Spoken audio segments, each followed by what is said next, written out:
तोड़े जो मुनी सदीअ खां वधीक अरसो गुज़री चुको आहे, पर पाकिस्तान ऐं भारत तां जंग ऐं गैर यकीनीअ जा कारा ककर ख़त्म न थी सघिया आहिनि।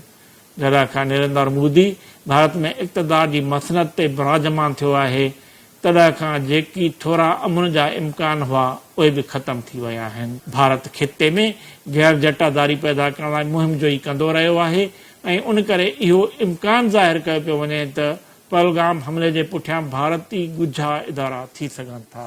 पहलगाम हमले जी टाइमिंग भी केतिरा ई सुवाल उथारे थी। हीउ हमलो उन वक़्तु थियो आहे जॾहिं अमेरिकी नायब सदर JD वैंस भारत जे दौरे ते हो।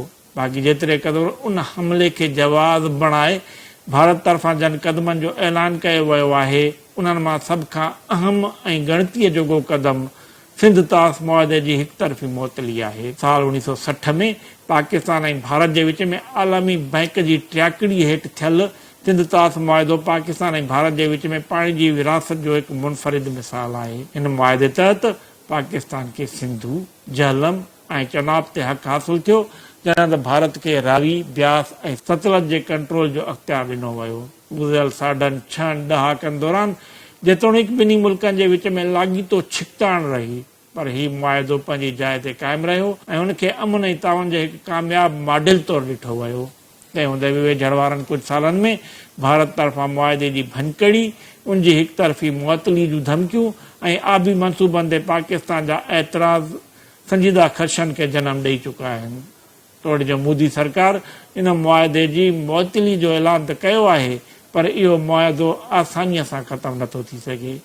इन मुआहदे में वर्ल्ड बैंक जी ज़मानत आहे ऐं मुआहदे जी शिक 12 तहत मुआहदो ॿिन्ही धुरियुनि जी मर्ज़ीअ सां ई ख़त्म या बेअसर थी सघे थो। ॿी अहम ॻाल्हि इहा त भारत तरफ़ां धमकियुनि खां अॻिते वधी अमली तरह कंहिं मुहिम जुई जो इम्कान न आहे। जो मोदी सरकार इहो ॼाणे थी त भारतीय दरियाउनि जो लॻाम चीन वटि आहे।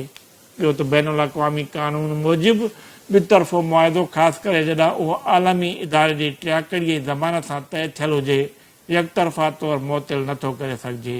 सिंध तास मुआहदो अक़वाम मुतहदा जे चार्टर ऐं आलमी आबी कानूननि तहत हिकु बैन अल-अक़वामी ज़िम्मेवारी आहे।